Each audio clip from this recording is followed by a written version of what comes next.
Të nderuar dhe të respektuar vëllezër besimtar, i lartësuar dhe i gjithdijshëm është Zoti i Madhërisëm, ai i cili ka krijuar botën me drejtësi dhe e mban në ekuilibër sipas gjykimit të tij të drejtë.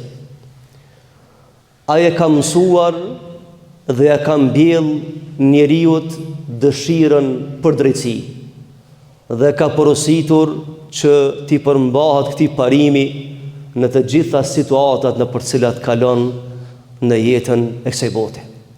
Drejtësia është një prej cilësive të Zotit të Madhërisëm, për të cilën Zoti i Madhërisëm e ka obliguar njeriu që në jetën e kësaj bote të pajisët me vlera të tilla. Të nderuar dhe të respektuar vëllezër besimtar, në vazhdim të temës tiparët e shoqërisë ideale, sot me lejen e Zotit të Madhërisëm na bën nder që t'ja kujtojmë vetes dhe juve një parim prej parimeve fundamentale, kryesore, që do të me posedu njeriu i mirë dhe shoqëria e mirë, ajo është drejtësia. Të nderuar vëllezër besimtar, drejtësia është themeli mbi të cilën ndërtohet dhe zhvillohet jeta shoqërore në tokë.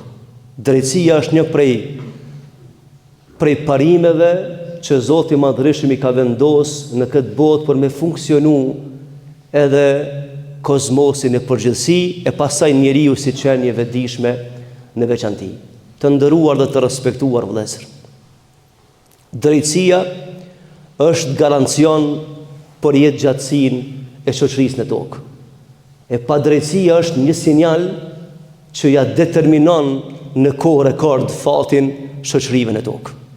Zoti i Madhërisëm i ka krijuar disa parime që nëse njerëzimi në tokë nuk i përmbahet atyre parimeve, pavarësisht fuqinë që e kanë, një ditë prej ditëve përfundojnë në kontinjer të historisë. Dhe një prej parimeve që Zoti i Madhërisëm nuk lejon të shkelen këtë dunja është drejtësia. Zoti i Madhërisëm me drejtësi e ka kriju kozmosin. Dhe secilës krijesë ja ka dhënë hakin e vet.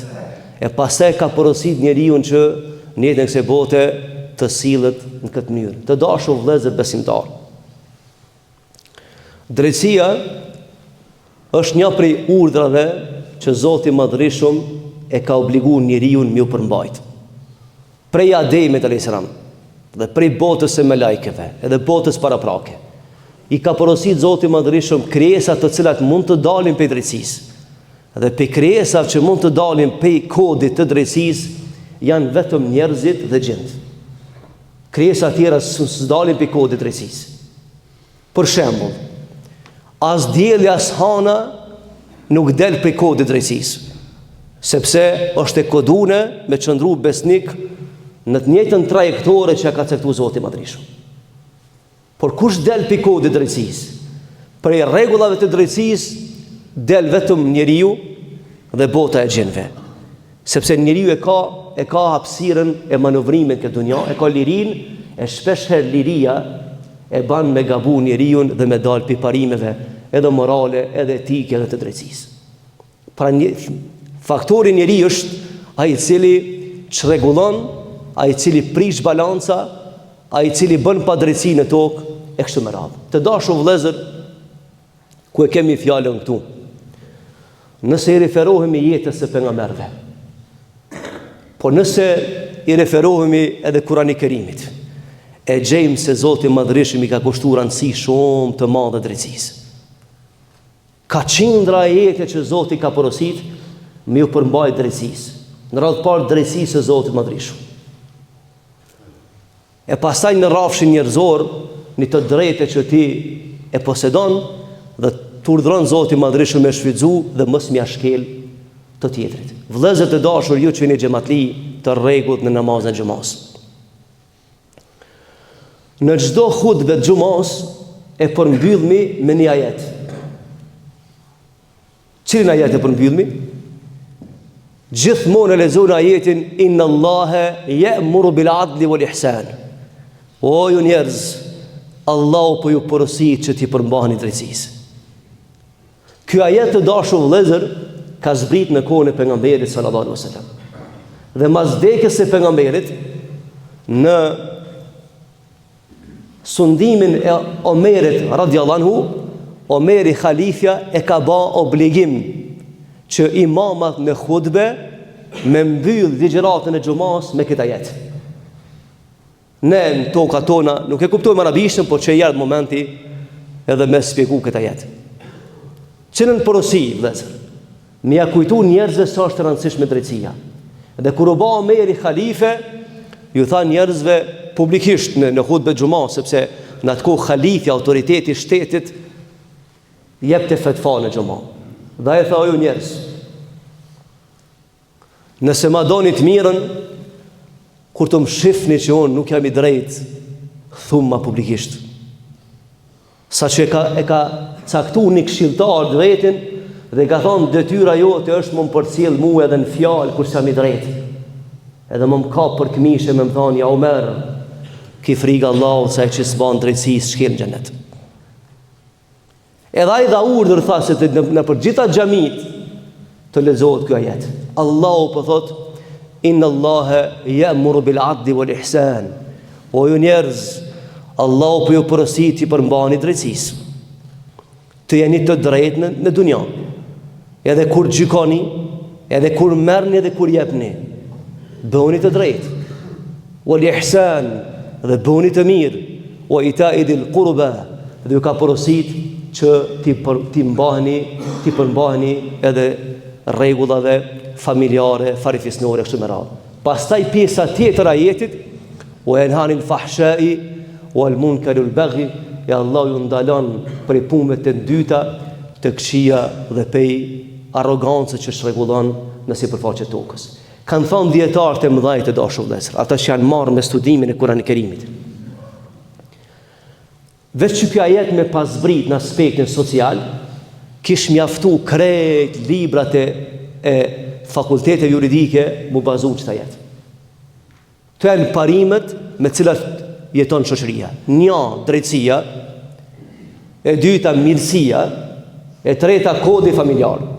Dhe përballë saj tri ndalesat mëdha. E keqja, e shëmtumja dhe arroganca e cila prish balanca në familje, në shoqëri, në shtet e kështu me radhë. Të janë parime që ka vendos, domethënë Kurani familjar. Të dashur vëllezër, në ka porosit pejgamberi sallallahu alaihi wasallam. Ka thënë kush siguron jetën e bote një kafshat të gojës, të bukës, pa hak, pa drejtësi, thot do t'i bëhem kundërshtar në ahiret. Thot kush merr hisën këtë dunja, qof detyrë, sepse po jetojmë me një shoqëri që kena bastardu gjithçka. Pa merit merr pozit, pa drejtësi gjykon, pas një vlerë intelektuale, çrregullohet gjithçka. Rasulullah në tha kush merr pejsa hisët e bote pa hak, pa drejtësi diçka, do t'i bëm kundërshtar i fortë në ahiret. E kur e i bën kundërshtar pejgamberi, unë nuk e di çish kam jam mësuar në xhenet. E çish kam me fitu nesër betejën në urtësiratin nëse ka të dërguar në Allahu kundërshtar. Absolutisht në fiton. Pra drejtësia është më rëndësi të dashur vëllezër. Dhe për shkak kohës, po ja jap në dy shembuj çka nuk kupton drejtësi të dashur vëllezër. Në për libra jo fetare, jo islame, kur flitet për drejtësinë në historitë njerëzimit, e marrin shembull Omerin. Omerin e marrin shembull për drejtësi. Dhe në për libra krishtere, ortodokse, edhe feve tjera, gjithmonë i referohen Omerit si shembull i drejtësisë. Dhe apo jap një shembull, pse ka shumë shembuj, se çfarë drejtësie ka pas Omeri. Vëllezër të dashur, Omeri ka qenë halife muslimanëve. Në periudhën e tij të sundimit kanë rënë në dorë dy perandori më të mëdha të mundshme. Persiant dhe romakët e asaj kohe. Edhe di pse kanë rënë në dorë tina, por shkak të drejtësisë që ka pas. Dhe kur ka ardhur me taku një herë njëri prej delegacionit të persianëve, ka ardhur me taku Omerin. Ja ka një zani, po se ka di kush Omeri. Dhe kur ka në Medinë, e ka gjetë Omerin të fjetë në rhijet një pene. A ka qenë khalife muslimanëve. Këtë bota ju kanë tutë. Edhe ka thonë, ku është Omeri? Njëni prej xhamative ka thonë, ç'kjo është Omeri? Ç'ka po flan këtu? Thot, e pa besueshme. Thot, emri ti dridh botën. E ky ka që thjesht? Thot, po, kjo është Omeri. Edhe ka pas zakon Omeri ka mbajt një si shtak të vogël në dorë. E thot, por në një shapu për shka keni arë, tha, delegacion për Persijet, ku diçka. Tha, banë më të pyet diçka. Tha, s'ki frikë ti me fjetë paroje pa kërkan me disë të fushava, pi thot ky Persiani Omerit. Tha, jo, s'kam frikë. Tha, banë më të pyet ty diçka ne. Tha, a ke lexu kush friksohet për popullit vetë? Hajni dhe pa drejti. Ta tutën për popullit vetë.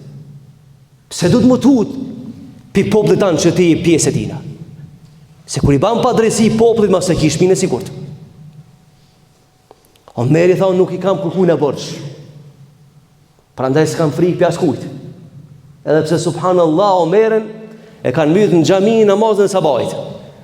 Ka njeri prej Persisë si pagun, në sejdë në sabah, tu e fal namaz farzën e sabahit, e ka mbyt në sejdë Omerin.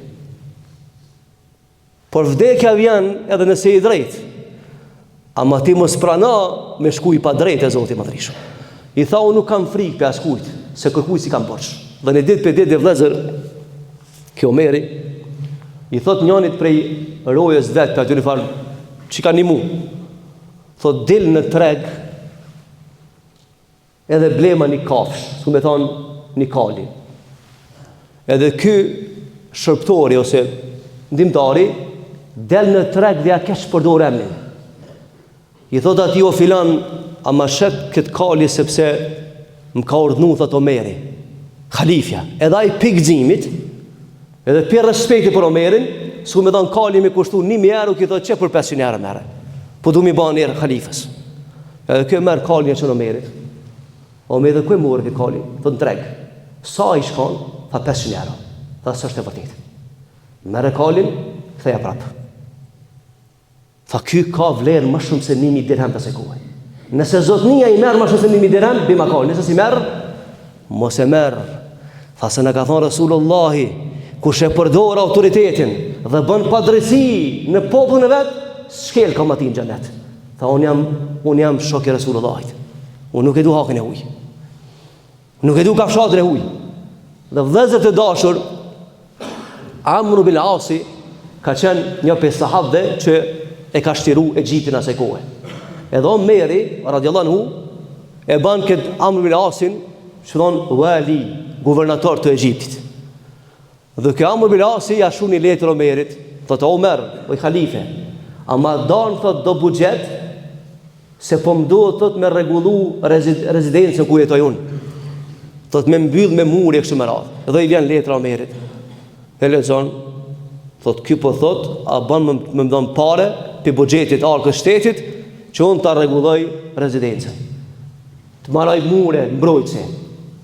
E di çka ja kthen Omeri?